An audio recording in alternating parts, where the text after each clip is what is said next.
Hi, Harvey. Hi, Jimmy. Yeah. Happy New Year. Happy New Year to you, sweetheart. Thank you. Good to see you. It's Cheryl. My wife's birthday is on New Year's. Oh, how nice. She was 71 a couple days ago. Nice. Fun way to celebrate. Yeah. Ooh. Gotta get my book. Gosh, Cheryl, I think back to all the classes you attended from sitting outside your house. Oh, yeah. Well, when Hey. when the weather gets better, I hope to be doing that again. Mm-hmm. Yeah, certainly not today. Today would not be a day for doing that. No, today is a, cozy up with some tea kind of day. You're doing well? Yeah, things are going okay. Good. Even though it's magical thinking, I am so glad 2020 is over. Just like, let's just move that number out of the way. And so I feel a little cheerful about Good. that. Wonderful. I know a bunch of people were asking, is Rabbi really teaching today? Uh-huh. He is teaching. This is Yeah, really an well, important the class. last class I was at with him, he said he was doing this, so. Yep. Still in I'm hoping Idaho, to but do it. still teaching. That's a good class. All right. Good to see y'all.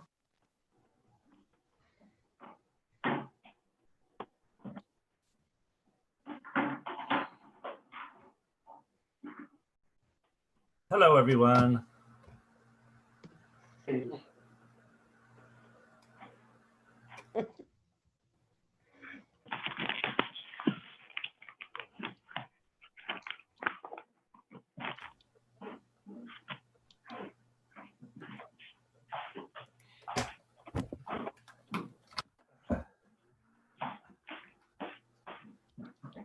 Reva, was it Eli's birthday this week? What'd you? Was it Eli's birthday this? Oh yeah, his Hebrew birthday I think was this past week, but regular birthday is Thursday. It's right in here. Happy birthday to him. Thank you. Hello, everyone. You there? Hello. Hi. Good to see you. Okay, so give me just a moment and we will start with How's your vacation? Oh, thank you for asking. It's going well. It's great. Okay. We are in Idaho hanging out with my sister. And so the vacation is now mostly over. I mean, we're still in Idaho, but my boys are back in school, and I'm back doing work in the shul. So it's all good. But it's snowing outside a lot, and it's very, very beautiful here. And you went skiing. I did a lot. I've done a huge amount of skiing, and I also good. I did a 3 mile cross country trek yesterday, which was really beautiful. So yeah, it's a gorgeous, gorgeous place. So we're happy to be here. All right, give me one moment and we'll start. Okay.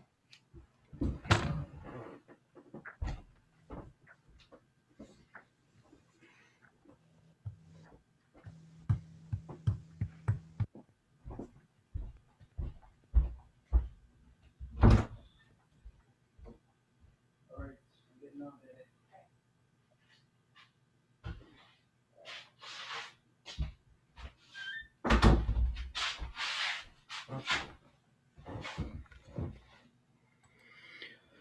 Okay, so how was this chapter for people? Was this difficult or obscure or inspiring? What was people's reaction? Just give me a couple headlines. Well, excuse me, I found it, I don't know, kind of almost unapproachable, like I did originally when I was just thrown into the cold water pool of Kabbalah. Okay. Yeah. So I'm it's sure. going I'm to take sure you were not alone. yeah. So it's going, but yet that just makes it intriguing because Yep. I know I've what I originally found that way I'm understanding, and so it grows. I'm sure. Yeah. Okay. Yes. Go ahead, Isaac. Could you hear me? Yep. Okay. I basically, each of these chapters actually has a theme, and so I got the theme of trying not to be distracted and connecting with Hashem. And I really liked in this chapter what I liked about it really was showing prayer and from the Baal Shem Tov's perspective, or at least from a student's perspective, as a way to climb the ladders to connect to Hashem. I mean, that's the whole purpose of prayer, the way they look at it. They don't look at it, well, we're just supposed to daven 3 times a day and we merit in the world to come because we're doing that. They go, no, that's not what this is about. This is about really connecting and climbing through the 4 worlds. So I like that part about it. And I loved the prayer for equanimity, which I thought was the one to accept with love everything that comes upon you in this world. Right. Which is a really difficult thing to do, especially in our world today. Yeah, no kidding. But so I like that. I did note in my Facebook page, I was concerned with the reference to a mamzer and the thought processes regarding mamzerim. Yeah, thank you. Yeah. And I don't know if there's any enlightenment on that, or that's kind of the way of the world it was back then. Right. But, okay. Yeah, we'll get to that. I also noticed that, and I think the short version is I think that's just an assumption of the normative view of how you would relate to mamzerim. But I really wanted to make sure I was not reading a mistranslation, so my Hebrew's not great, but I was able to go to the back of the book and look and I go, no, that's what it says. Yeah, that's what it says. Good. Okay. Cheryl, go ahead. Let's see. I was able to kind of manipulate it into something that I thought I understood in a lot of parts, but I'm not sure if like my manipulations for me to understand it really have much to do with what he's saying. Right. So Okay. It's kind of all right. Yeah. And also because it's about kind of distractions and sincerity. I kept getting reminded that compared to the ideal that's presented here, boy, I'm just distracted and insincere all the time. Right. Yeah. Right. So let's talk about just for a moment, just to step back and talk about what, have a 20,000 foot view of what it is that the Besht is talking about, or again, the students of the Besht are talking about.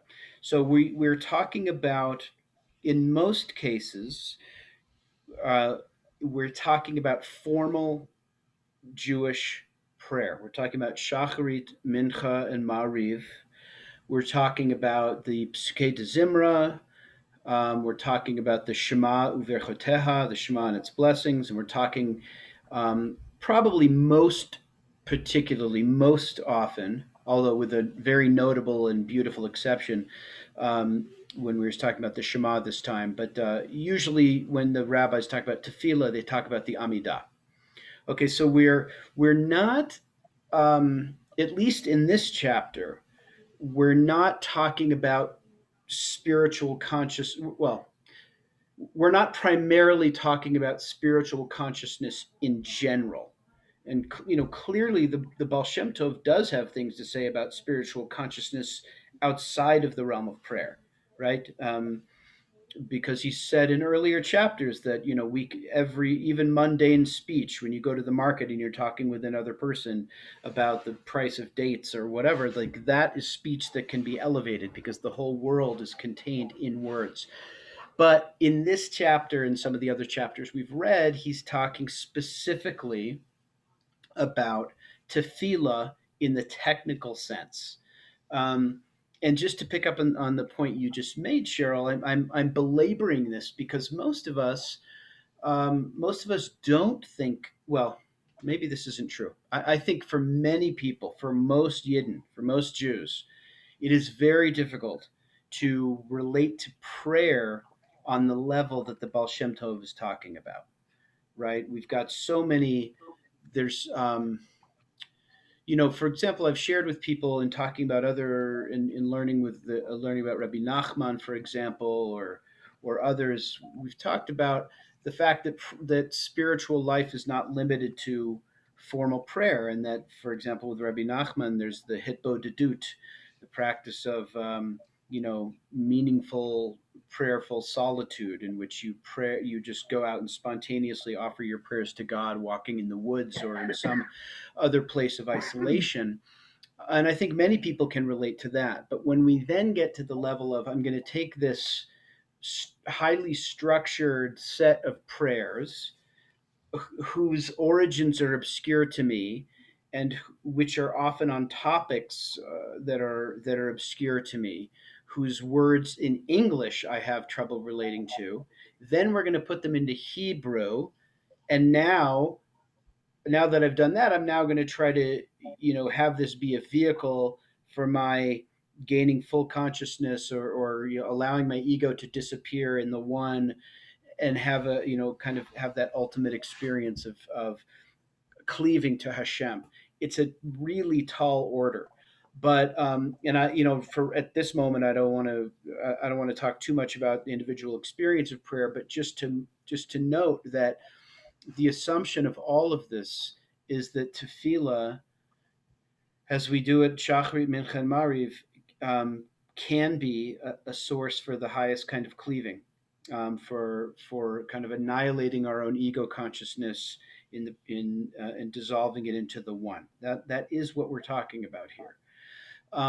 Maybe at another time we can talk about what would it look like to really apply this into our daily prayer lives. Like, for example, we had Shachrit this morning at Monday. The next time we gather for the full service as a group, though we do have a short one on Wednesday and Friday, but the full next one is on Thursday. So this Thursday, how could you apply some of these teachings? And I think clearly our davening can't be like the davening of the Baal Shem Tov, not because we don't have the spiritual capacities, but because he's moving in a fluency with these, and a familiarity with these words and these structures that I think probably most contemporary Jews do not have. And so so that's we can talk about the practicalities of that, but it's going to take to do that, for somebody to apply these teachings. Something will have to give. I think for most folks, you're not going to be able to pray every word of every page of what's in the Siddur and apply the kind of consciousness that the Besht is demanding that we achieve.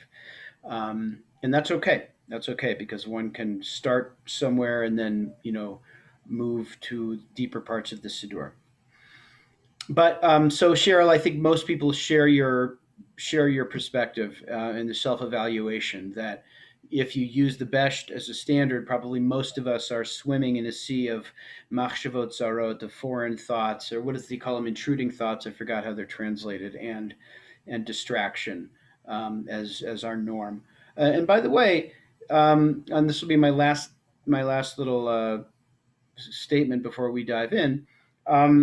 While it is true that there is a major gap of like modernity standing between us and the circle of the Baal Shem Tov, it's also true that you don't write a book about the difficulty of prayer, and about how to get past distracting thoughts if you yourself and if your audience is not struggling with that. So while our challenges are different, the Baal Shem Tov is spending his life trying to teach people how to pray, and how to get away from machshavot zarot, from foreign thoughts, intruding thoughts. So I like that. That's comforting. Yeah, I mean, at long last, there is definitely a very strong thread of connection between us and the circle of the Baal Shem Tov in that sense. Okay. Okay, so let me grab my Sefer, and let's go to the beginning of chapter 8. And by the way, again, I just want to say this. I've said it before. In this book, it's divided into different chapters where the themes are made more obvious. In the original printing, there's no breaks. There's no chapters. It just starts with the teaching number one and just goes through to the very end. There's no paragraph breaks. Nothing. Nothing. No themes that are announced. It doesn't. The teaching. Each paragraph does not have a little heading that says what the topic is. It just presented there, and then the editors made it a little more digestible by discerning themes throughout and grouping them in chapters. Okay, so we're at the very, very, very, very bottom of page 105, the last two lines there. And I'll give you all just a moment to just to read silently to yourself, just to remind yourself, or to look at any notes you may have made.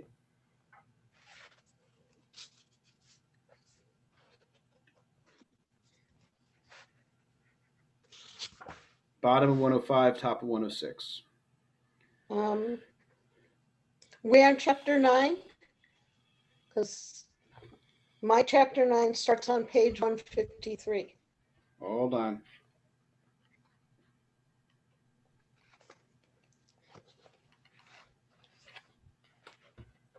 We're on chapter 8. Oh, chapter 8. Oh, okay.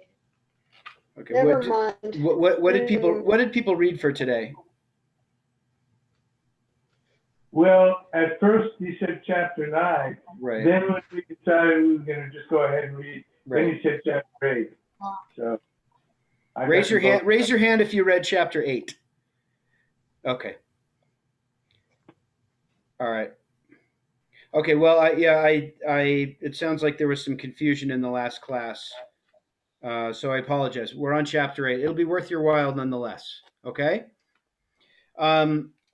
So we're at the bottom 105, top 106, and he says here that one is judged in each and every chamber. Okay, and so he's quoting the Zohar. Okay, the Zohar says, the bottom of 105, the Zohar says, one is judged in each and every heichal. The word is heichal, or chamber. Now, ordinarily, a heichal in biblical Hebrew, a heichal means like it can mean a hallway or a building, like as part of the temple. But in Kabbalah and in Hasidut, a heichal gets reinterpreted as like a dimension of consciousness, of spiritual consciousness. But the Baal Shem Tov makes it even more concrete and says that words are called chambers, hechalot.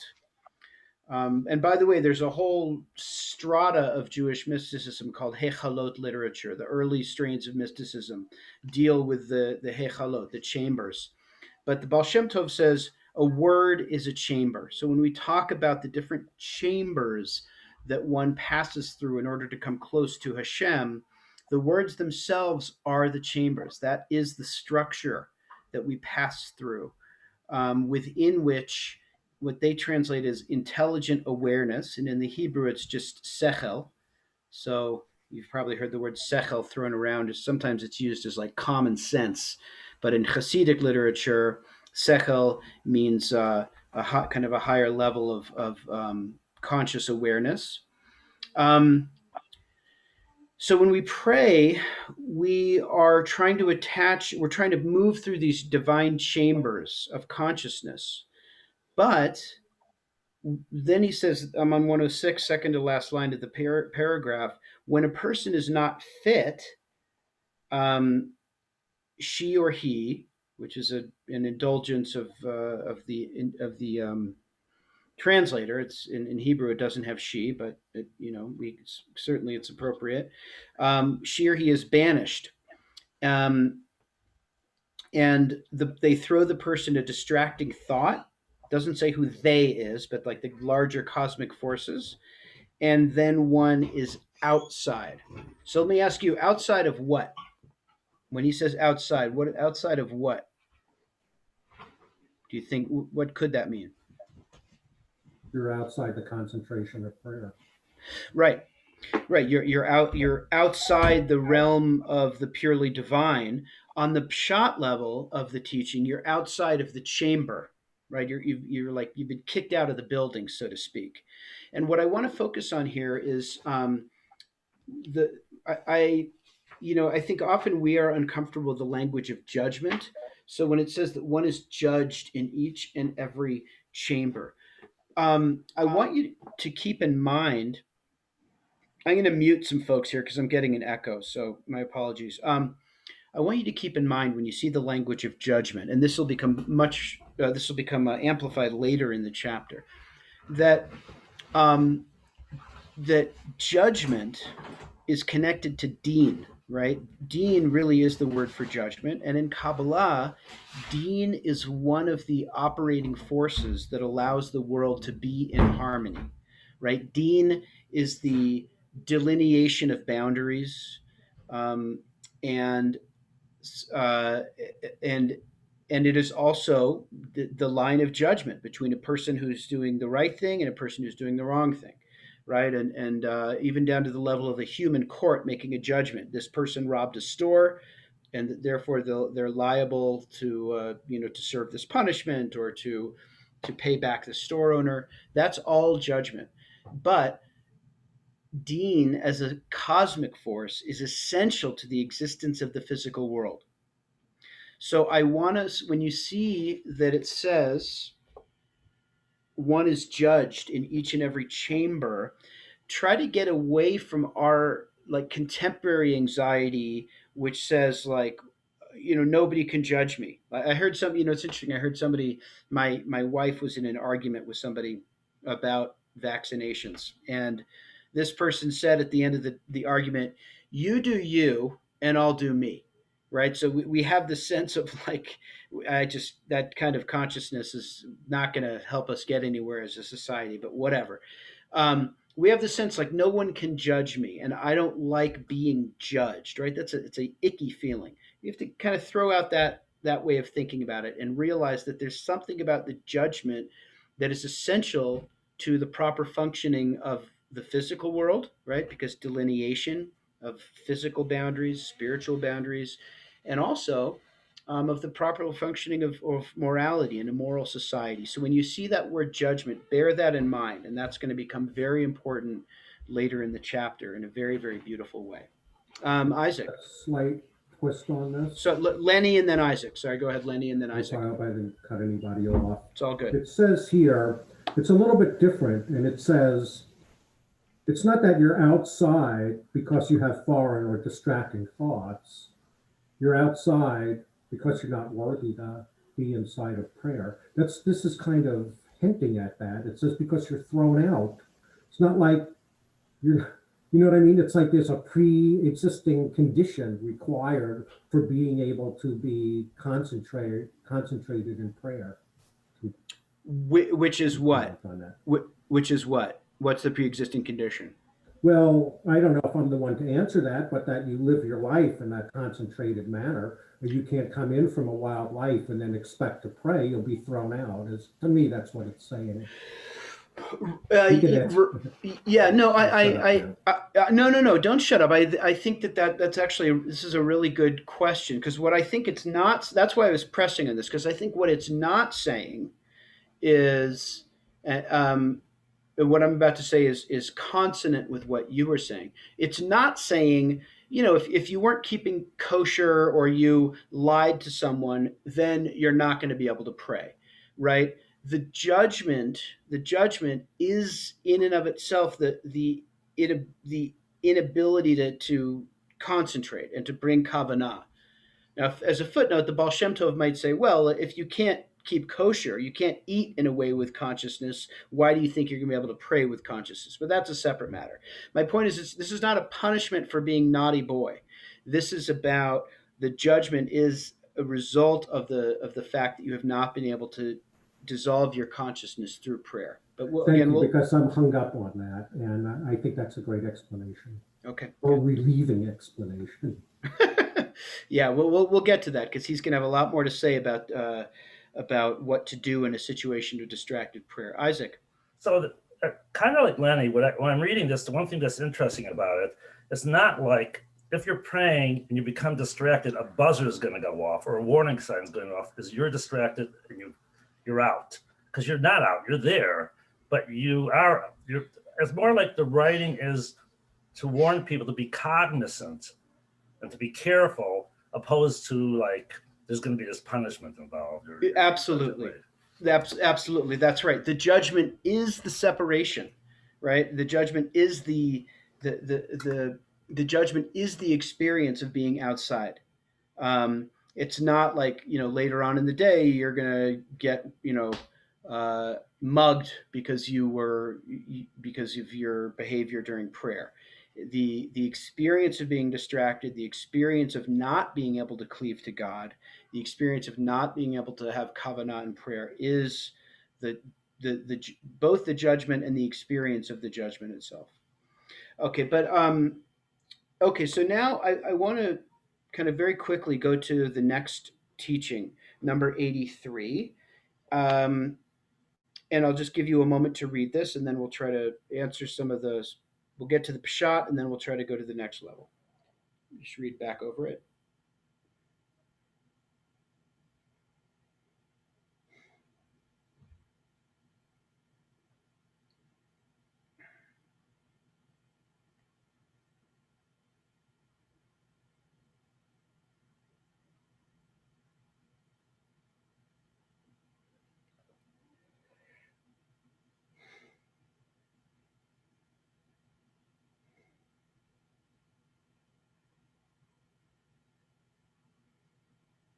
Okay, so Isaac alluded to this earlier.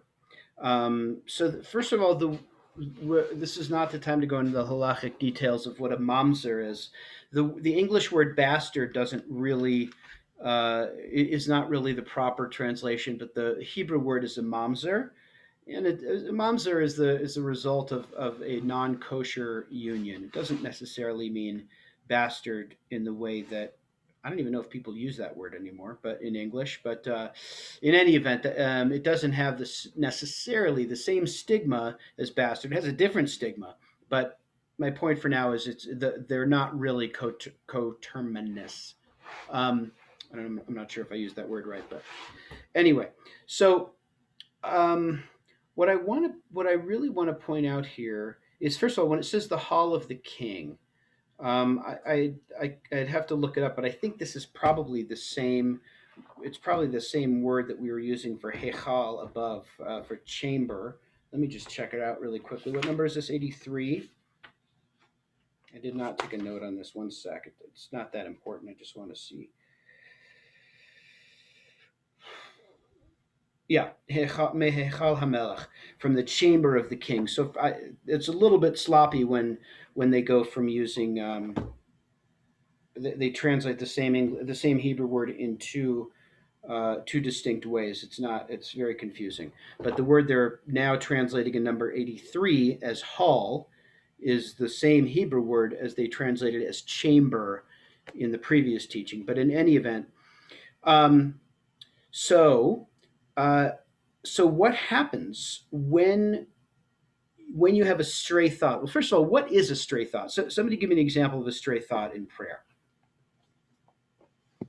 What you're making What for were you dinner. saying? Exactly. Something. Those are both right. Right. What I'm making for dinner. Oh, I've got to do such and such, or or it can even be so and so is davening like at such a higher level than I am, or that person really. I mean, anything that's not about Hashem is a distracting or a stray thought. Now, in Hebrew, the word for stray thought, let me check myself because I think it's actually foreign thought, but he could be using a different one here. Machshava zara. So it's actually very interesting. I know we're stuck in the first part of the first sentence here, but I just want to pick it apart.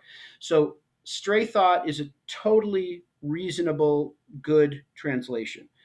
So I'm not being critical of the author, of the translator, Kalas, but I just want to say that machshavot zarot literally means foreign thoughts. Like that. And so think, what is a foreigner? A foreigner is somebody who comes from the outside. So machshavot pinimiot or something. I don't know what the opposite would be, but machshavot, the thoughts that are within the consciousness of the divine. Okay, we'll talk about later that there's nothing that's not really within the divine, but thoughts that are conscious of the divine are inside. Any thought that is about not about elevating awareness to the unity and oneness of God in all things is a foreign thought, right? And there's an infinite number of them, and each day we have new ones, which is something else we'll talk about. Okay, so when you have one, you've been evicted from the hall of the king, from the Heichal. So here he draws out what we were talking about in the previous teaching. So how do we return? By self-effacement, the translator says, self-effacement and subdued ego. Self-effacement and subdued ego. So the Hebrew is busha, which is self-effacement. It can mean embarrassment. It can mean shame. It's multivalent in Hebrew. Through great busha, self-effacement is totally great. Hachna'a gedola. I want to belabor this word for a moment. Hachna'a. In Hebrew, the word is, it does not say ego. The English word ego doesn't become a Hebrew word until the modern era. But the fact that there wasn't a vocabulary for it doesn't mean that it's not kind of teeming there beneath the surface of the words. But literally, hachna'a gedola. Hachna'a means submission. Like when a conquering people would go into the land and subdue the other people, the word is hachna'a, right? Oops, hold on, Michael. I'm going to put you on mute. Sorry, bud. So it just says with great hachna'a. I mean, it's actually, I don't even know if there is I don't know what the tidy English word would be. With great overcoming. So, but then it doesn't say overcoming the ego, it just says overcoming. And I'm belaboring this because the word hachna'a is going to become very important. So with great submission, I guess you could call it as great submission. Submission of what? I do think it's reasonable for Kalas to say of the ego. Okay, so when you have a distracting thought, like, oh man, some avocado toast would be so good right now. The way you get back, and now the minute you've had that thought, you are outside of the hall of the king, outside of the unity of all things. How do you get back? Through that sense, you're trying to get to that sense of busha, and of ego effacement. Okay, that's the only road back in. And the other thing that I wanted to say is if you look down at the bottom of this, and then we'll take questions, the bottom of this paragraph, number 83, consider that the Holy One is saying to you, why did you enter the Word without me? Now, I had to read this a couple times in English because I kept reading it as, why did you enter the world without me? But why did you enter the Word without me? Your thoughts were elsewhere. Right? So the word, says Hashem, ought to be part of me.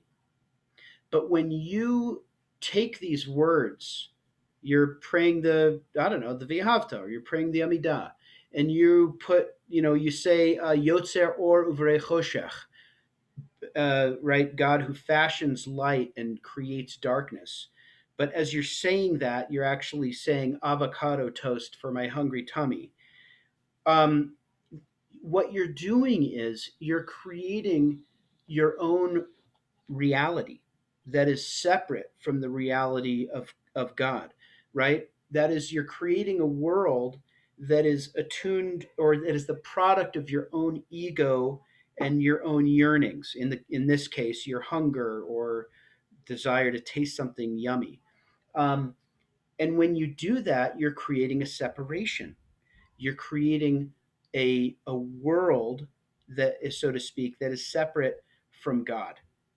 And so we see that this power of language that we've come up again and again and again in this book. Um, so when we have a word that is without God, okay, a word that's about avocado toast, um, it is a separate realm. And separate, as soon as we begin to think about separation, we are not in the realm of the divine because we're in the realm of our own ego. The last thing I'll say, and then I'm sure there are questions. If you remember this analogy that keeps coming up between um, words and the realm of Malchut, right? So in the realm of Malchut, in the physical realm, there's I'm looking out my window and I see snow and I see tree and I see big, beautiful falling snow and I see, a light over there. There's all of these discrete things. If I take any one of those and I treat it as a distinct entity, totally separate from me and totally separate from God, then I'm creating a separate realm in which my ego of perception is separated from God because I'm not allowing those connections to to take place. And in the same way, when I take words and tie them to my ego as opposed to tying them to God, I'm doing the same thing. So let me pause here and hear your questions or your comments. Sarah Sturts, unmute yourself and go ahead. Okay. I would think that one of the reasons there's so much written on this in this particular chapter and elsewhere in the same book is because this is probably one of the most common transgressions that prevents us from any meaningful prayer. And that we're, as one person, we're not alone in this. A lot of people, if not everyone, does it at some point. But the thing that comes to mind is I think it's a contemporary expression of being in the moment. And that basically we're being cautioned why and how to be in the moment. Right. What we lose by not being in the moment. And that as I was thinking of this, I'm thinking, why all the effort to participate, particularly in communal prayer, if you're not going to be in the moment? What's that about? Right. No, I love both things you said. I want to modify the second thing you said or riff off of it, but especially the first thing. This is a universal experience. I don't care how much of a tzaddik a person is. The Baal Shem Tov obviously wrestled with a kavanah. He wrestled with being fully present in prayer. Rabbi Nachman of Breslov, any of the Hasidim, no matter how high a level. Any of the great sages, all of them wrestled with it. That's why they wrote about it, right? They knew it, and so we have the experience as well. The second thing I would say, I do think that there's something about the contemporary phrase "being in the moment" that is useful in understanding some of this. But I think there's a way of I prefer the phrase "being in the flow," which is imperfect in its own way. But the reason I'm saying that is because a person can be in the moment, but also be in a place of ego-ness, right? Like I don't know why the example, I need to broaden my analogy vocabulary. I always think of sunsets like signify, or sunrises signify like spiritual experiences to me. But, I could be, and I've had this experience, like just drinking in some beautiful phenomenon that I see, a sunset that is just gorgeous, and I'm in the moment because I'm like soaking in all of its beauty and I'm not getting distracted, but I'm in a consciousness in which like it's just me and the sun and it's so beautiful, right? There's no, but the other rest of the world disappears and it's just me.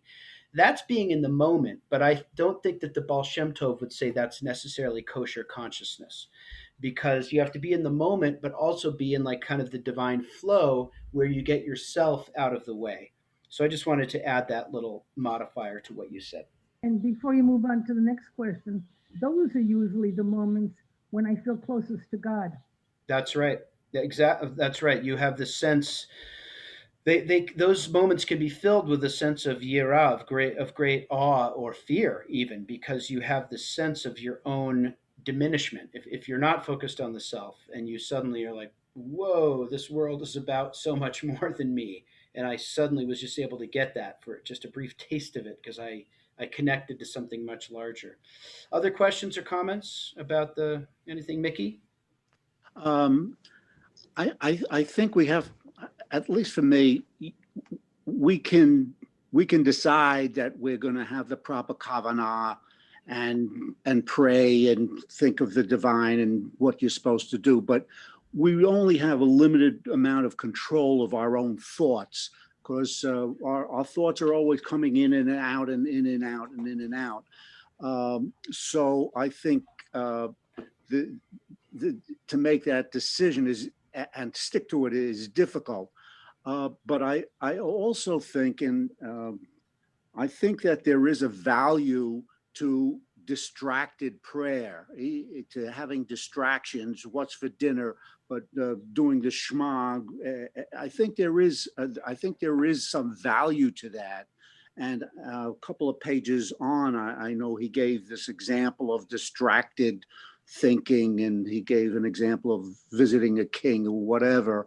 Yep. And from my own experience, not really mine, but my father, and I've mentioned this before, my father was very, very devout in his prayers, but he would just go through them.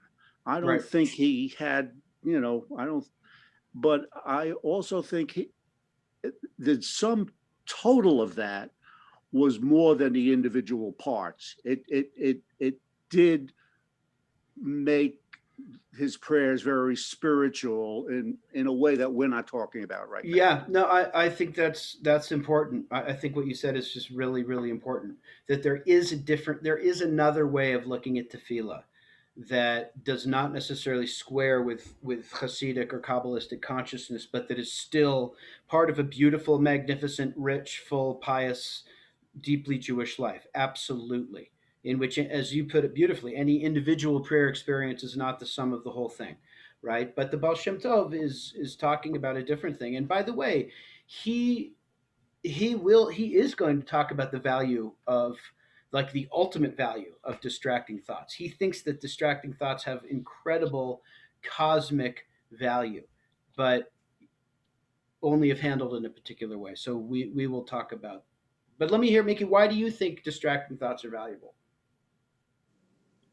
What did you mean by that, Mickey? What am I going to have for dinner?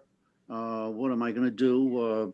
Just because you're like planning out your day or something, that's why they're valuable. Whatever, thoughts come in and out. Right. Yeah. Right. Right. Why did this guy say this to me? Whatever. Right.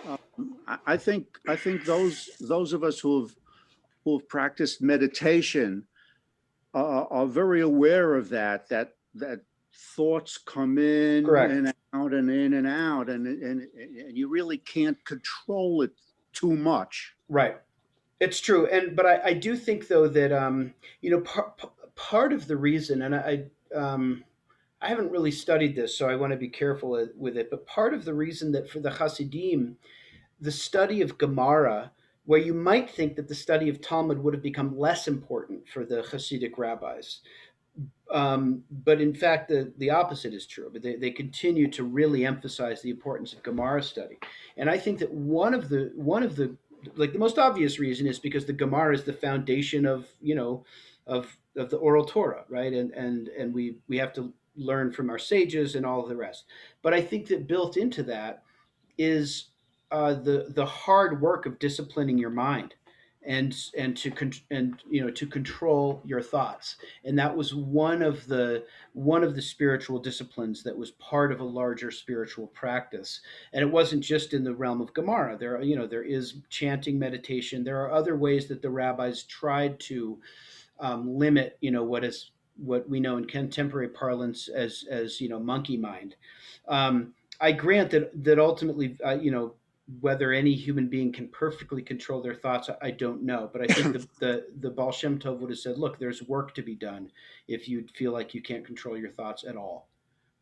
Well, I think it's a goal. It's the goal we strive for. Sure. And yeah. Yep. Okay. Other questions on this before we move on?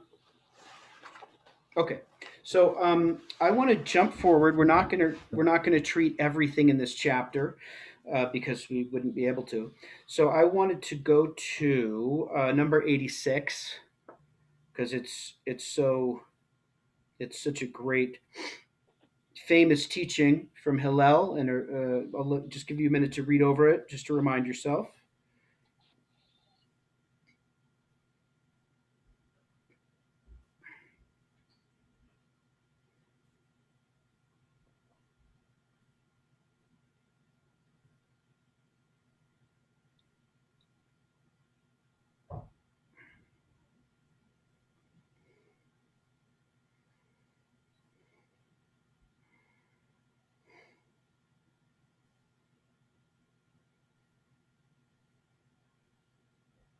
Okay. So, this is such a profound rereading of Im Einani Li Mili. Ani Ba'atzmi Ma'ani. If I am only for myself, what am I? Excuse me, if I'm not for myself, who will be for me? If I'm only for myself, what am I? And if not now, when? So, the way that he treats this is um, um, that the first rhetorical question, Im Ein Ani, and actually let me just check one thing in the Hebrew because it's actually in some ways easier to read in the Hebrew. So let me have that in hand. This teaching is easier to understand in the Hebrew. So we're on number 86. Okay, so he says,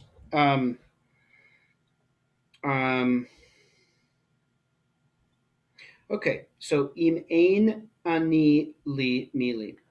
Okay, which is to say, if I'm not for myself, who is for me?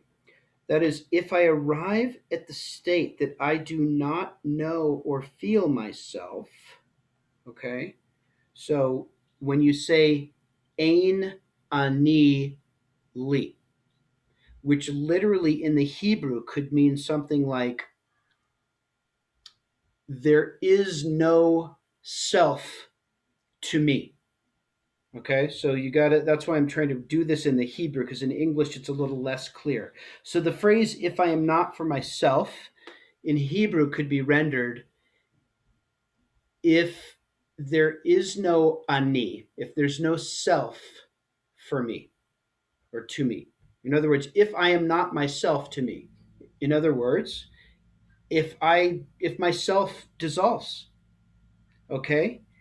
And this is really hard to get because we've heard this saying so many times, and he's reading it against the plain meaning, right? Because in the plain meaning, and I understand that by talking about this more, I risk making it more confusing. But I want you to get what's in here because it's so rich. In the plain meaning, when it says, "If I am not for myself," it's asking a question. Well, somebody has to be for me, right? So who's going to be for me? But in the Hebrew, the way the Baal Shem Tov is reading it, it has nothing to do with that. It's just saying you're trying to get to a point where there's no ani, there's no self. And if you don't know the Hebrew, you just have to trust me that it can be read like that.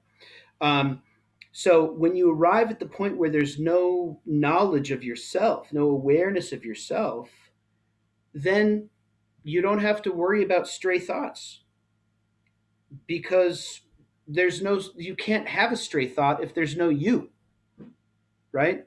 If you're to use the phrase, the word that I used earlier, if you're so in the flow, or if you're just as Reb Zalman, as I think I shared with you once, he would use the phrase transparent. If you become totally transparent, so like all divine light is shining through you completely, there are no stray thoughts because there's nothing they can hold on to. Everything is just flowing through you as part of the divine outflow. Okay. Um, uh, so that's the deal. Uh, and then he says, hold on, now make sure I get this right, looking at the Hebrew. And don't worry, we'll take questions on this because I know this is really hard. Um, um, okay, but kashani la'atzmi, which they translate here as, but if I am with myself. So he's appropriately translated this against the common translation in order to draw out the teaching of the Baal Shem Tov. But when I am with myself, or when I am for myself, alone, that is it. When I consider myself as having a discrete existence in the world, then what am I? I'm nothing. But here he doesn't mean nothing in the good sense. Here he means I'm worthless, right? So, in other words, when and then I'll pause here to take questions before we finish the rest of it. When I get to the point where I realize myself, it just vaporizes and it's not real, and I just become like an open window for the divine flow to flow through, then there could never be a distracting thought. Then I'm just completely, as I said, an open window for Hashem's divine light. But when I begin to think ani ba'atzmi, which is so much richer in the Hebrew, because they translate it here as I am with myself, but in the Hebrew, ani ba'atzmi carries this sense that we usually don't pay attention to in the Peshat rendering of this. But the Baal Shem Tov, the atzmi, the word atzmi has the sense of essence, as in essence, as in the word bone. Etzem is a bone, but it also, atzmo means like the essence of something. So when I think ani is a thing in and itself, like it's an essential part of the world. When I think my ego, myself, is an essential composite of the world, component of the world, then I'm worthless, right? And of course, it's the complete opposite of our normal sense of the world. Usually, the way we try to impose ourselves on the world or have a sense of significance is by building our ego up. I did this, or I have, I'm this awesome, or I'm this good at tefillah, or I know this much, or I have this great job, or I make this much money. But actually, if we carry around that consciousness, we're as nothing in the world. When we annihilate the ani, then we actually are becoming cleaving to God. Let me pause there, see if there are people getting how he's reading this. It's Now, so, pardon me. Harvey, go ahead, and then Lenny. now when he's saying this, is this within the context of tefillah, or is this a generalization? That's a great question. It's a good question. At the beginning of the it says it both in English and in the Hebrew. He's talking about prayer, but I think that he other things he said in this book lead us to believe that he would view this being true outside of the realm of prayer as well. Now, for most people, it's hard to move through the world without any ego at all. Like maybe the Baal Shem Tov could do it, maybe Moshe could do it. For most of us, outside of the realm of prayer, it becomes a little more difficult because we have to navigate the technicalities of the world. But I think ideally he would say, yes, this is beyond the world of prayer. But in this teaching, he happens to be addressing the world of prayer. Lenny? I think it's interesting if anybody knows who Norman Lear is, the television producer. And he said that this saying was one of the cornerstones of his life that he always thought about. And of course, his meaning of it was entirely different than this. Right. And it meant that if I don't work for myself, who am I working for? But if I only work for myself, then I'm nothing. So I mean, it's quite a bit different. So right. It's interesting. Yeah. And I think Norman Lear's reading of it is the kind of normative reading, which in and of itself is already a magnificent life lesson. But this teaching has been turned on its head so many times, like the Ramchal. Many of you have heard me teach about the Ramchal's reading of this. The Ramchal, which is also a common reading, it turns out, says that when it says, if I am not for myself, it's talking entirely spiritually, right? If I don't take control of my life to open my eyes spiritually and to learn how to nullify my ego, nobody else in the universe can do that for me necessarily. And so that's how he reads it in his Mesilat Yesharim. But here we have an entirely different reading. Isaac. I'm curious. I understand your reading of it in Hebrew. Is that a Rabbi Rowe's interpretation, or is that an interpretation that you'll see, like if somebody's studying Pirkei Avot or something else, that's other rabbis have looked at the same way Right. that you do? Well, I mean, listen, I would love to take credit for this teaching, but I really was, in this sense, I really was just drawing out what the Baal Shem Tov says. So this is the Baal Shem Tov's teaching. This is not the normative teaching. It's a famous teaching of the Baal Shem Tov. But right, if you pick up like a standard guide to Pirkei Avot, that you want to study after Pesach, unless it's a Hasidic version, you're not going to find this teaching. You're going to find probably the Norman Lear version. But this was not a case of Rabbi Rose imposing himself on the text. This is really what the Baal Shem Tov is saying. It's how he's reading it. What's unfortunate is it's a necessarily unfortunate or necessary difficulty is that because Kalas is translating this into English, he can't bring out the essence of the brilliance of what the Baal Shem Tov is doing. Is it actually fits much better in the Hebrew if you can read the Hebrew. Well, I like it. I think it's right. I gotcha. Yeah. Okay. So now. We can think about all of these meanings at once, though. We don't have to pick one, right? Right. Well, yeah, that's right. We should. I think that's absolutely. That's right. That's why there's the Pardes. There's the four levels of reading Torah: Pshat, Remez, Drash, and Sod. And the rabbis were not saying, choose one of these four depending on how cool you are, and you just pick the one that satisfies you. They're saying they're all operating simultaneously, and the same is true of this meaning of this verse from the Mishnah as well. Okay, I mean we could say more about this, but I'm going to move on, Brad, and then we're going to go to another teaching. You're muted, my friend. Okay, one of my thoughts about this is just as well.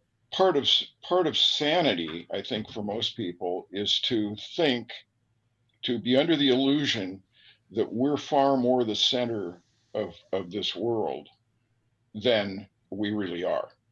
We're far less significant to what goes on than we would like to think. And so, I guess what we're talking about is then we need to find a way to deal with that, but in a constructive way. Absolutely. Yeah. No, I think that's very, very well said. But the problem is, the paradox is this, that we are both the very most important and the least important parts of creation. And I'm not saying that just to sort of sound like a Jedi, saying like Yoda saying something. But what I mean is, every neshama goes into a goof. Every soul goes into a body. And the way that it works is that it takes you a long time to realize that your neshama, your soul, is something bigger than you, right? It takes a lot of years to even begin to have an inkling of that. So the reason that human beings are so important is that they are the only ones who can unlock that. They're the only ones who can reverse that. So on the one hand, you and everybody is absolutely central to the redemption of the world because only you can unlock that awareness. But, and here's the paradox, what is that awareness? The awareness is that I'm nothing. The awareness is that I'm just an extension of HaKadosh Baruch Hu, of the Holy One. I am nothing. My ego is nothing. It's very incidental. And so there's that teaching that many of you have heard, which is that every person should carry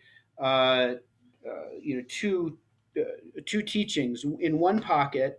You should have a teaching that says that I'm but dust and ashes. I'm totally insignificant. But in the other pocket, you should have a teaching that says the whole world was created for me alone. And I do think that there is something profoundly true about that. and that's why human beings are at the center of creation in the Jewish telling of the world, because we have to be aware of our importance in transforming our consciousness to be part of the unity that exists. And then once we do it, we see that we are nothing, or Yeah. as we see that the ani is nothing. Yeah, that helps. Thanks. But it could be the other creatures of the world have no consciousness and therefore automatically fall into that category, whereas we have to make an effort to reach that consciousnness. Yeah, it's a interesting the way that the Kabbalists and the Hasidim thought about animals and also like vegetation as being as part of the larger consciousness of the world is really interesting and complex. And I don't know enough about it to give a single answer about it, but I will say that it's not quite what you're saying. It's not, at least in my understanding, it's not quite that animals are at such a high level of consciousness that we have to get to them. It's really that I think that the Hasidim might say an animal doesn't have distracting thoughts, like a cow does not have distracting thoughts, but a cow also can't access a true understanding of God's unity in all things. So I think they probably wouldn't put it like that. But well, I didn't mean to have a higher sense of consciousness. I meant to have no sense of consciousness. Right, correct. They exist on a certain level. Right. It doesn't call for yeah, right. That's right. That's right. They have an animal consciousness that's just about tending to themselves in the moment. I think you could say the same thing if you said they had nothing but distracting thoughts. Could be. I don't know. But I will tell you this: there is I'm sure a whole discourse about this in among Jewish scholars, not only in traditionally among the Kabbalists, where there certainly is one, but I'm sure people have applied this to contemporary understandings of animal consciousness. But let's move on. That's for another time with another rabbi. Okay, let's go to teaching number 92. This one is long and complex, but this is really, really central. So take a moment to remind yourself.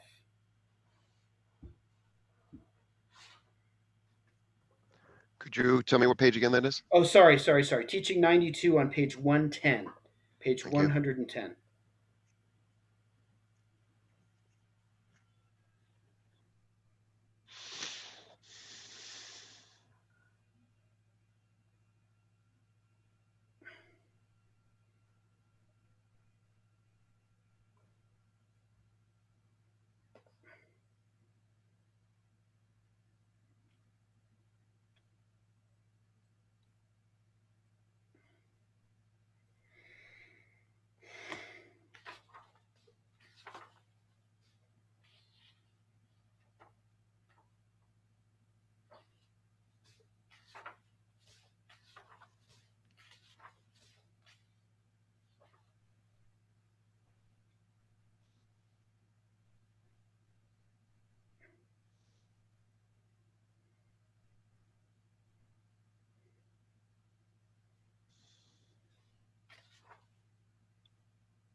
Okay, so let's dive into this. There's shoot, I made a mistake in my notes here, because later on in the chapter there's another teaching that gives a much more specific example of how to go about this repair work. But okay, anyway, so what I want to talk about here is the fact that now he's starting to do a deep dive on the distracting thoughts themselves. The foreign thoughts. And it's one thing I can't figure about Akalis is that he doesn't translate things consistently, which is probably actually the sign of a good translator. He doesn't. I think I sometimes feel trapped in my translations. I try to translate a certain phrase identically everywhere, but here he does translate it as foreign thought as opposed to distracting thought, and foreign thought is more close is really what the Hebrew says. Machshava zara. Okay, so sometimes someone is sent a foreign thought in order to cause the removal, um, and we can talk about that later. But when you have the foreign thought, if you have wisdom, says the Baal Shem Tov, what you should do with that foreign thought is use it to bind yourself even more closely to Hashem. Okay, and this is where we really get to a very profound understanding of the nature of foreign thoughts, which is to say that even though, like in the very first teaching, we talked about, he said that you'll be on the outside if you have distracting thoughts, right? Do you remember that phrase? I asked Lenny to explain what that might mean. The exact phrase is, hold on one second now. He says in the very first teaching, one is outside if you have a distracting thought. But here we begin to get to this a deeper level where you realize there is really no outside. There is no outside.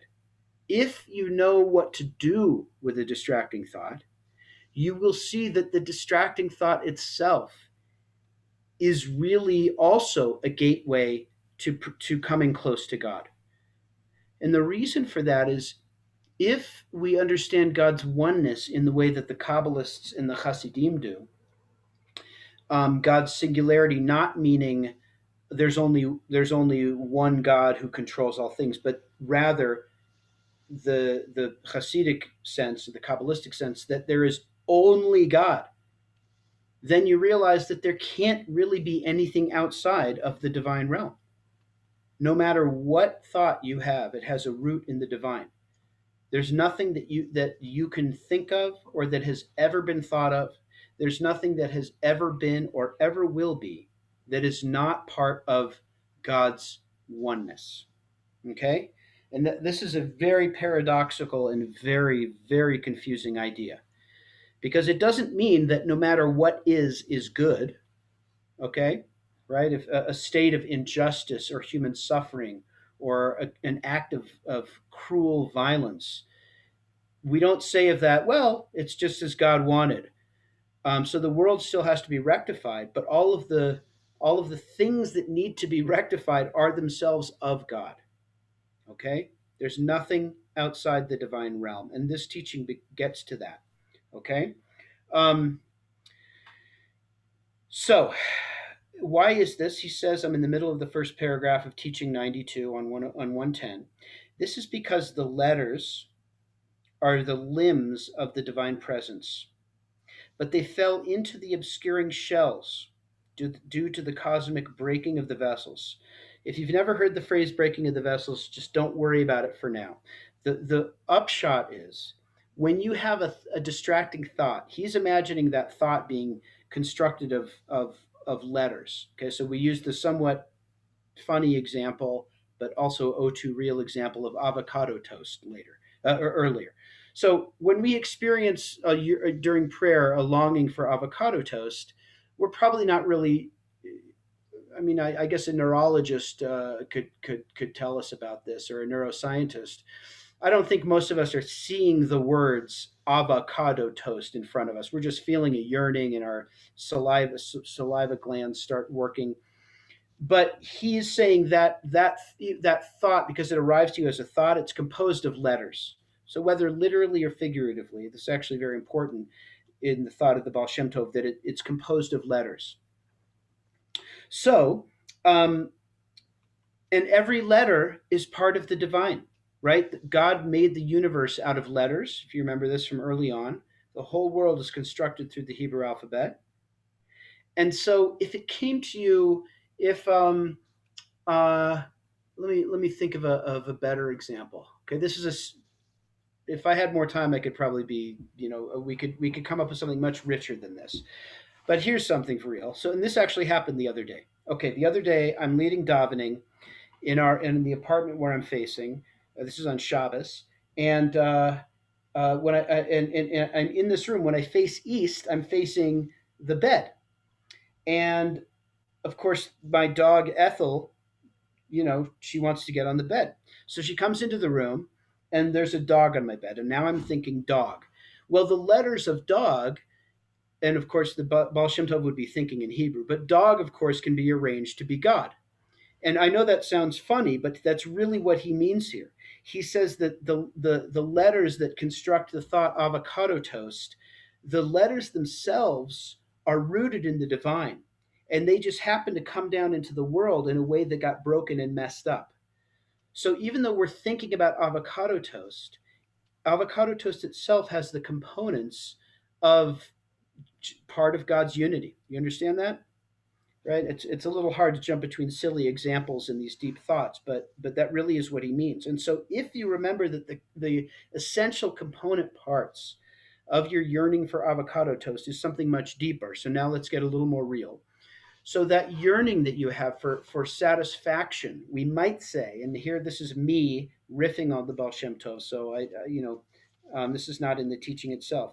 We might say that the yearning for physical gratification actually at its root is very, very holy. Not only because the yearning for physical satisfaction ultimately, results in the creation of children, but also simply because a physical yearning is the individual ego trying to transcend and get beyond itself and create a connection between itself and something else, albeit in the lowest possible way. But if you take that basic idea that when I yearn for something, and whether it's an attractive person or whether it's a feeling of lust or a feeling of yearning for satisfaction of eating something yummy, I'm reaching out beyond myself. And if I can get to that idea underneath the yearning for avocado toast, then I'm rearranging the letters, so to speak, to connect it to something much deeper and to realize, oh, here I am, I'm really yearning for Hashem. Okay, that's an example of how we might rearrange the letters. So then we go to the next paragraph. So, thus, when a person understands the underlying nature of a particular thought, she or he realizes that if it be in the nature of desire, okay, so avocado toast, it fell from the world of desire. Okay, so I have a desire for something. Well, Hashem created the world of desire, right? And the deepest desire is to unify all things. If it be an evil type of fear, so instead of avocado toast, I'm afraid that I don't know something my car insurance is going to go up, or I'm afraid that God forbid my house will burn in a fire. Then it fell from the world of fear, and God created that world of fear. So then we might be able to fold those thoughts in because we realize that actually God created all of these impulses in order to create a world of harmony. And so on throughout the teaching.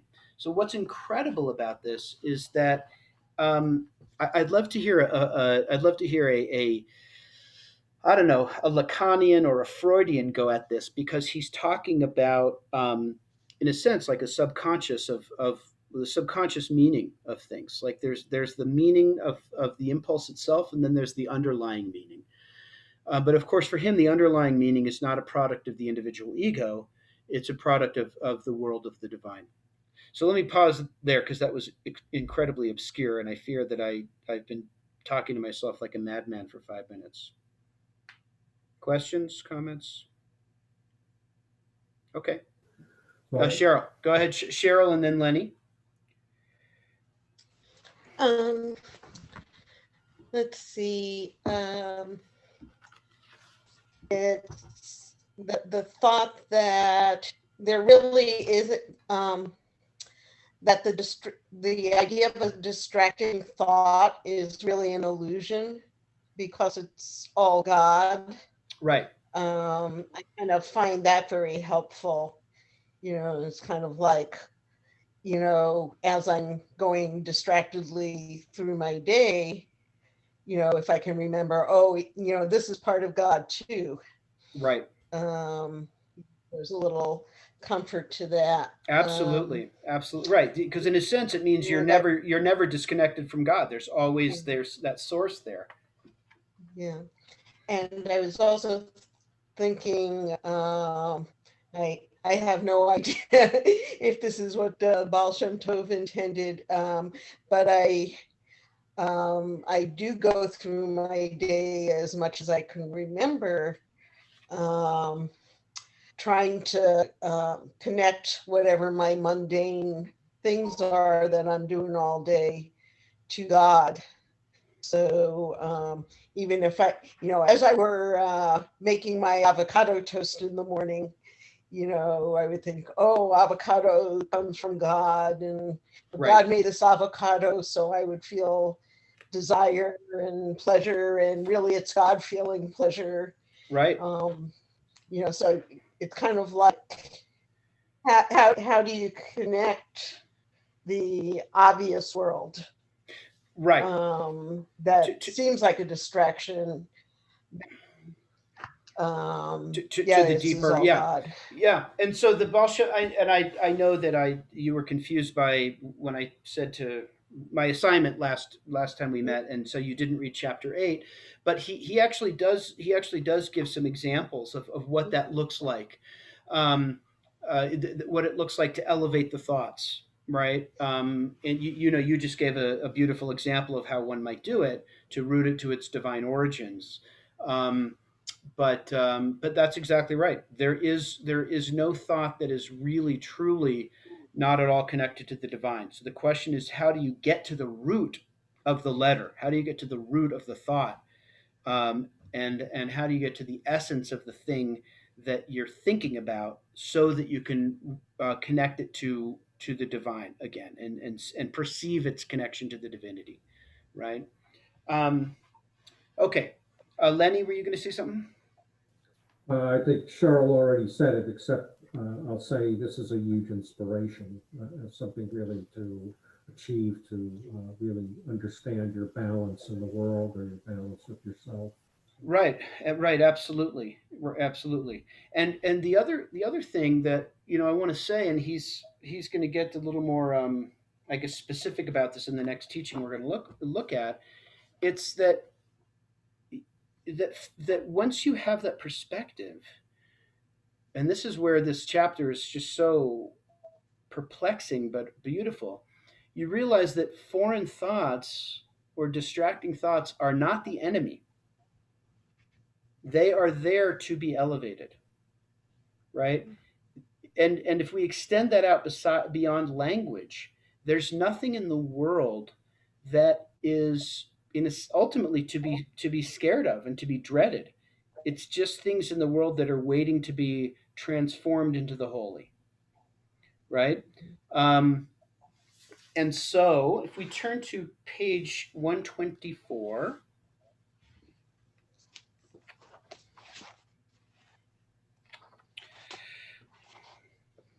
he's going to double down on this idea. So we're on teaching, on the second teaching on 124, number 101. Just let you, and actually it goes on for quite a bit. It goes through wherever, goes through the top of 126. So just skim that real quickly, just to remind yourself.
Okay. And again, I'm not imagining that if you're reading this for the first time, you've had time to read the whole thing, but just I'm assuming that you've read it before, and I'm just giving you a chance to remind yourself what's in it. And if not, that's fine, but we're going to jump forward. So he starts with by referring to a passage in the Gemara.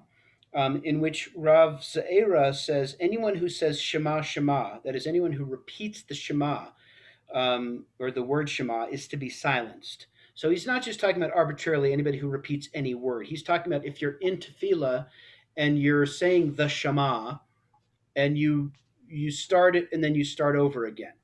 Okay, now on the pshat level, he says, he, uh, he says the reason this is bad, Abaye gives an answer in the Talmud, asking rhetorically, is one to treat one's relationship to heaven as a casual friendship, right? So in a normal conversation with a person, um, you skip a word, you repeat yourself, you say, and so on the pshat level, Rav Zaira's teaching is just that, this is a conversation with God. Don't render it an ordinary conversation where, repeating a word doesn't matter or whatever. You have to understand that the speech of prayer is its own precious thing to be preserved and treated very specially.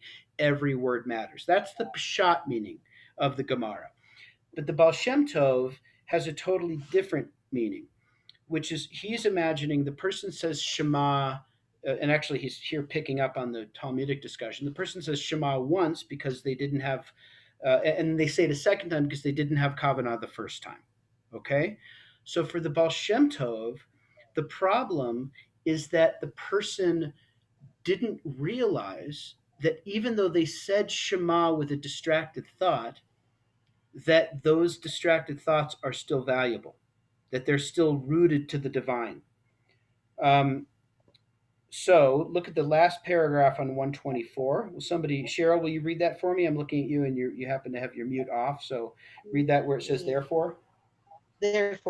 Therefore, when at the time of prayer, an unseemly or distracting thought occurs to the person praying, she or he should realize that it came in order that he or she rectify it and raise it up. And if the person does not believe this to be the case, it is an indication that one's acceptance of the responsibility of the kingship of heaven is not wholehearted, for the person is denying the purpose of God's presence within this distracted thought, which is to raise it up. Thus, we may understand the Talmudic dictum regarding Shema, Shema. Okay, so a couple of things in here. The first thing is that, as I said before, distracting thoughts, foreign thoughts, are not the enemy. They've come to you in order to be rectified, right? So there's this other Talmudic teaching, Gamzu Latova, this too is for the good. Whatever befalls you can be elevated by being rectified, by understanding its larger meaning in the sense of contributing to the unity of the world. And so the distracting thought came to you so you could distract it, right? So you could find its root in the divine, right? That, just as we were saying before, it's not really about avocado toast. It's about the yearning that God planted within you that, as an example, can be used to unify all things. Okay, so that's the first thing.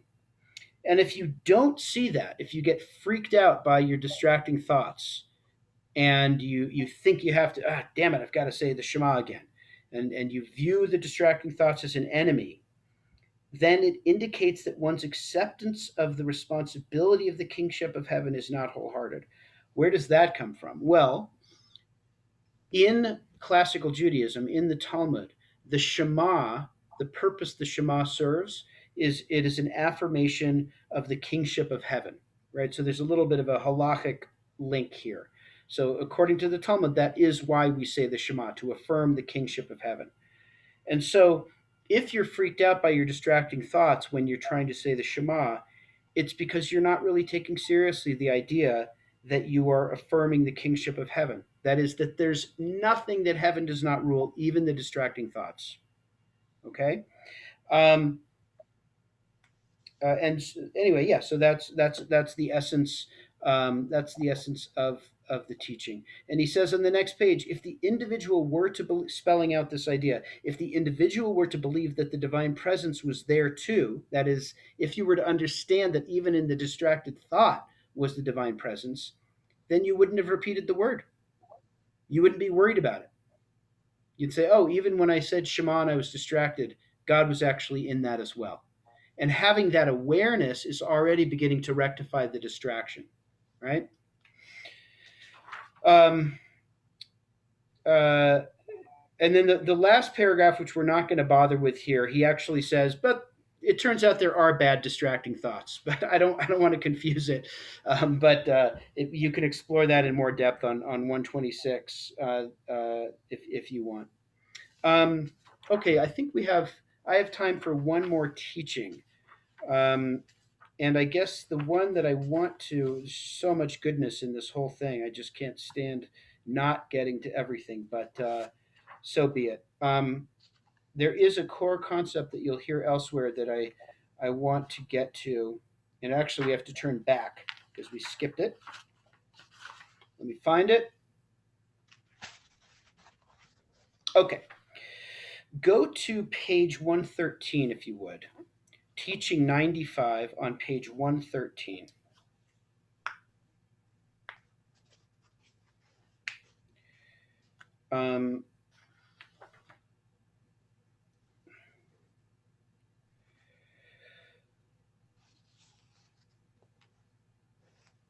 So I'll tell you what, just for the sake of your sanity and for time, you can just read the paragraph on 114, the first full paragraph on 114, because the first part is very obscure.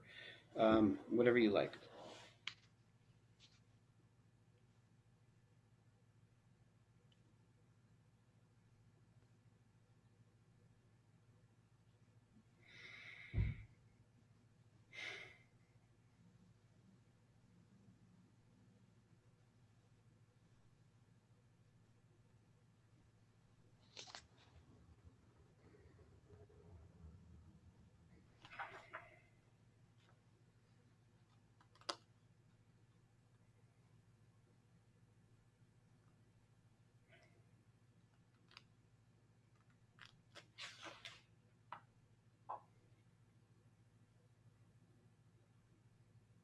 Okay, so let's talk about this baffling teaching. I'm not going to go into the Lurianic first part of this where you have the numerology, the 320 and the 280. You can read the footnotes if you want and do some research on your own.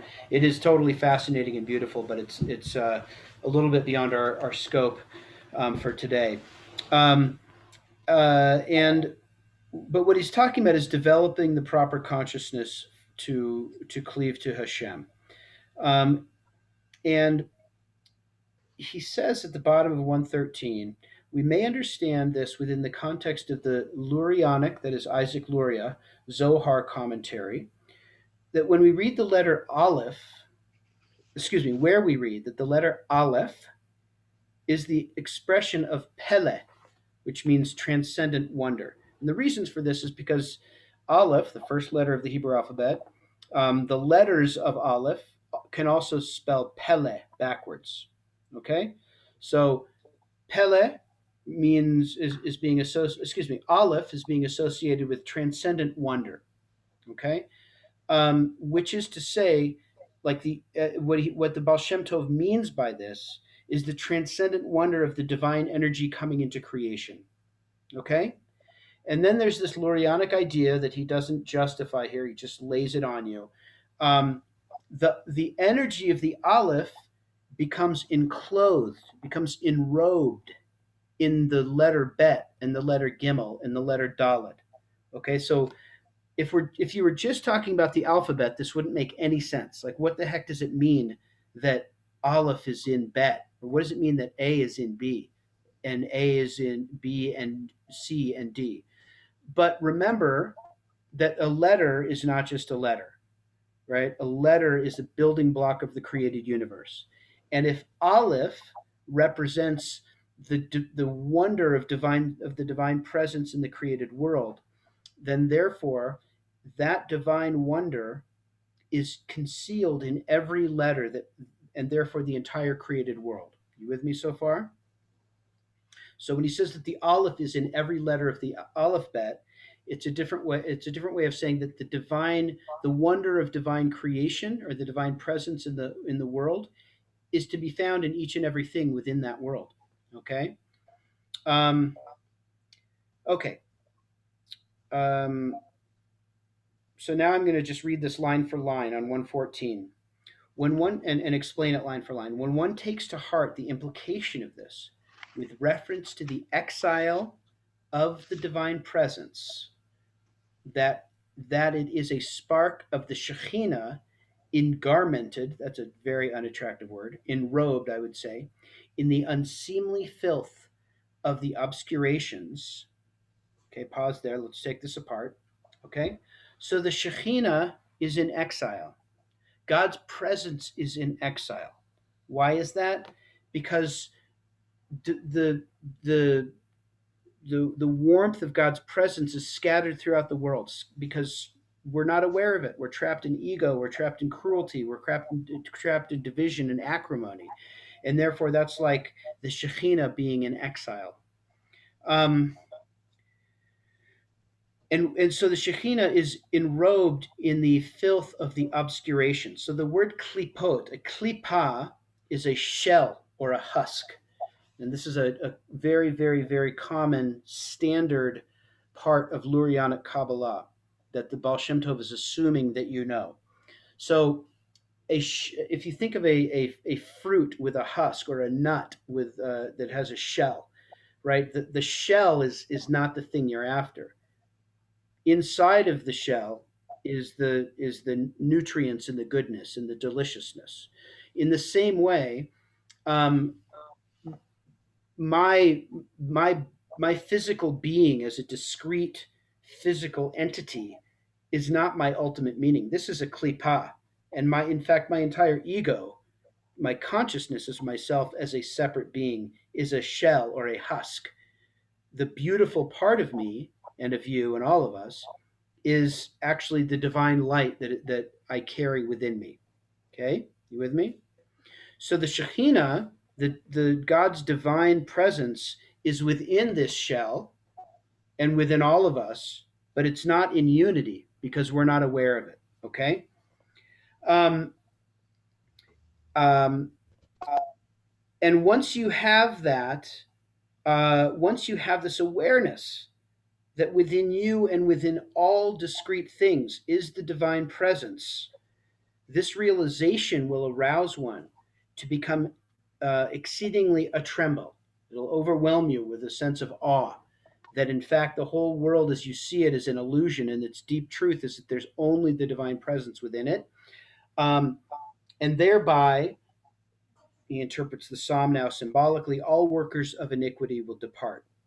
And the union of the individual sense of awe with the presence of the awesome one occurs. Okay, so at the moment you experience that awe of the awareness that of the unity of all things, by that awareness you're contributing to that unity, right?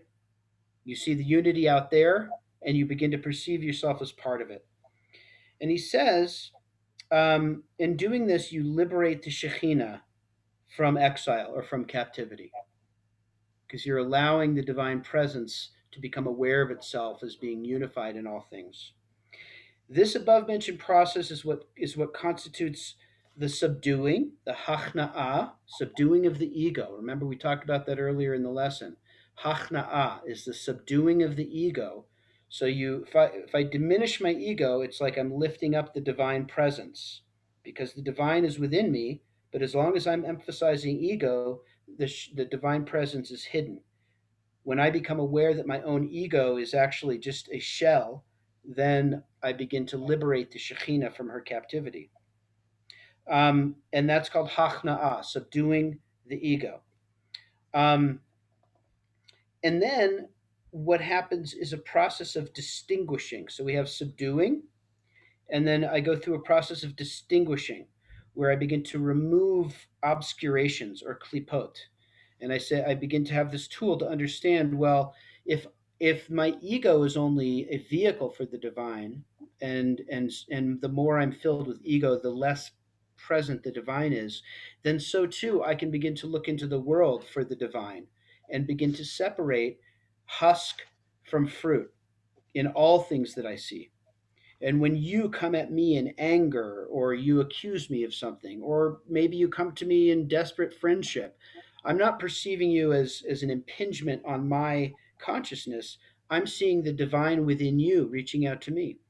And therefore, also, when I see this beautiful tree out here, the snow falling, I perceive all of it as an expression of the divine.